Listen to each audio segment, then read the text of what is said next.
Hello everyone. So last videos में हमने discuss करा था फोर फीचर और इस वीडियो में हम डिस्कस करेंगे री इशू, एक नया टॉपिक री इशू। ठीक है, तो ये जितने भी टॉपिक्स मैंने आपको लास्ट वीडियोस में बताए हैं या इस वीडियो में बता रही हूँ, तो वो रिलेटेड क्वेश्चन किससे रिलेटेड है? 41, 42 एंड 43 मोस्ट इंपॉर्टेंट क्वेश्चन। अगर आपको कोई भी कंफ्यूजन है इसमें तो आप मुझे कमेंट करके बताइए, मैं इनके ऊपर वीडियो बना के अपलोड करूंगी। बट ये क्वेश्चन मत छोड़ना, बहुत इंपॉर्टेंट है ये। ठीक है, सो नेक्स्ट मैं आपको रीइशू के बारे में बताऊंगी। Unlimited forfeited 1000 share. सॉरी, पहले तो मैं ये बता दूं कि जो रीइशू है, जो शेयर फॉरफिट करते हैं उनको दोबारा से क्या करना? री इशू। फॉरफिट शेयर क्यों करते हैं? क्योंकि कुछ शेयर होल्डर्स हमारे पैसे नहीं देते, तो हम उन शेयर्स को क्या कर देते हैं? री इशू कर देते हैं। सो यहाँ पे बोला A limited forfeited 1000 share of rupees 10 each fully called. Fully called का मतलब कि हमने पूरे 10 रुपए मंगाए, तो शेयर कैपिटल अकाउंट डेबिट, यहाँ डेबिट जरूर लिखना। Share capital account debit 1000 multiply 10 is equal to 10,000। उसके बाद बोला है इन्होंने for non payment of first call. First call की पेमेंट नहीं करी तो टू फर्स्ट कॉल आ जाएगा, मतलब 3000 की पेमेंट नहीं करी। तो पेमेंट करी क्या है? ₹10 में से 3 की पेमेंट तो नहीं करी, 7 की पेमेंट करी है। तो टू शेयर फॉर फ्यूचर में आ जाएगा 1000 मल्टीप्लाई 7 इज इक्वल टू 7000। सो ये टॉपिक मैं आपको पहले बता चुकी हूँ, लेकिन अब जो है वो हम नेक्स्ट टॉपिक कर रहे हैं। इसके साथ ही जुड़ा हुआ all of the shares were reissued as fully paid 10 per share. उन्होंने बोला कि जो शेयर्स हमने फॉरफिट करे थे वो सारे के सारे शेयर्स जो है हम रीइश्यू कर रहे हैं as fully paid ₹10 per share. मतलब bank account debit to share capital. तो अब 1000 शेयर्स थे, फुल्ली पेड का मतलब है कि पूरे मंगवाए हैं हमने, मतलब 10 रुपीज मंगवाए हैं, तो मल्टीप्लाई 10, तो यहाँ आ जाएगा 10,000। देन बैंक में जो अमाउंट आ जाएगी 1000 मल्टीप्लाई हमारे पास 10, तो यहाँ पे भी आ जाएगा 10,000। तो ये तो हमने कर दी री इशू की एंट्री। लेकिन आगे देखो, यहाँ तो बहुत इजी था करना, लेकिन यहाँ पे कई बार कुछ चीज ऐसे भी आ जाती है। वो कैसे?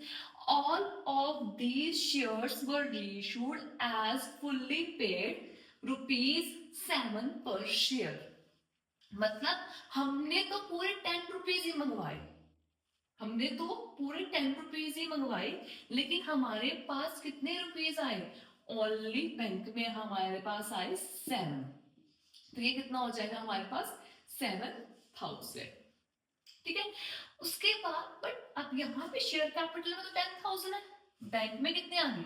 7,000। तो बाकी के अमाउंट हम कहां से ले लेंगे? शेयर फॉर फ्यूचर से। कहां से? शेयर फॉर फ्यूचर से 3,000। तो मीन्स कहने का मतलब ये है कि जब हमारा री इशू कम में होता है तो हम क्या करते हैं? जो भी हम डिस्काउंट पे री इशू करते हैं वो डिस्काउंट हम कहां से ले लेते हैं? वो हम डिस्काउंट शेयर फॉर फीचर से ले लेते हैं। मोस्ट इंपॉर्टेंट है ये कि डिस्काउंट कैसे लेते हैं। कुछ बच्चों को डिस्काउंट में बहुत प्रॉब्लम आती है। ठीक है, तो यहाँ तो ये केस था कि हमने शेयर फॉर फ्यूचर से ले लेना है अगर हमारा जो री इशू हुआ है वो कम में हुआ है। डन। एक नेक्स्ट ये है कि all of these shares were reissued as fully paid 11 per share. 11 per share. सो यहाँ पे हमारे पास एंट्री होगी bank account debit to share capital.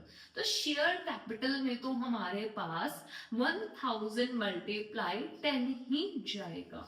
और एक चीज हमेशा ध्यान रखना, अगर फुल्ली पेड अप लिखा हुआ है, अगर फुल्ली पेड अप लिखा हुआ है तो उसका मतलब जितने का शेयर है उतने ही आपने शेयर कैपिटल अकाउंट में डालने हैं। ये हमेशा याद रखना। जैसे इस लाइन में क्या था? All of these shares were reissued as fully paid ₹7 per share.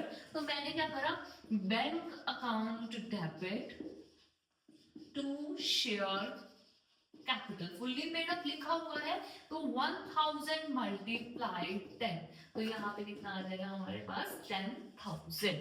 तो अब देखो यहाँ पे, अब जो ये मैंने करा है, all of these shares were reissued as fully paid up at the rate 11 per share, तो 11 कहाँ पे आ जाएगा, 1000 मल्टीप्लाई 11, तो यहाँ आ जाएगा 11,000।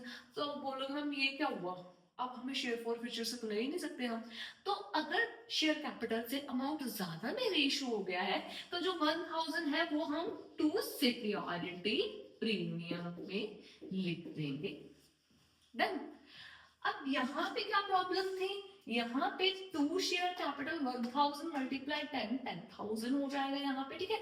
लेकिन ये रेशियो कितने हुआ है, 7 में, तो 1000 मल्टीप्लाई 7 इज इक्वल टू 7000। तो बाकी का अमाउंट हम कहाँ से ले लेंगे, शेयर फॉर फ्यूचर से, मीन्स 3000। यहाँ पे शेयर फॉर फ्यूचर में लेने की जरूरत है नहीं, क्यों नहीं है, क्योंकि ये तो वैसे ही ज्यादा अमाउंट आ रहा है तो सिक्योरिटी प्रीमियम पे चला जाएगा।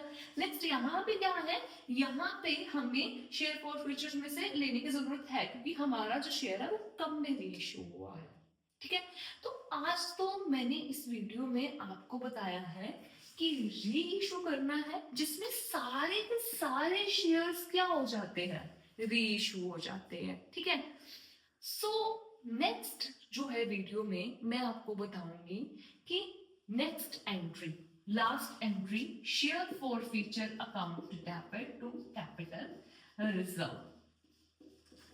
सो नेक्स्ट वीडियो में जो आप देखोगे वो share forfeiture account debit to capital reserve means third entry आप देखोगे। और एक छोटा सा और टॉपिक है और उसके बाद ये जो सारा कंसेप्ट है वो क्लियर हो जाएगा। तो 1 बाय 1 आप वीडियोस देखिए, पहले बेसिक क्लियर करें, then forfeiture at par at premium, then उसके बाद आप प्री इशू में आए तो आपको कोई एक सिंगल प्रॉब्लम भी नहीं आएगी अगर आप इस तरीके से करोगे। Thank you and have a nice day.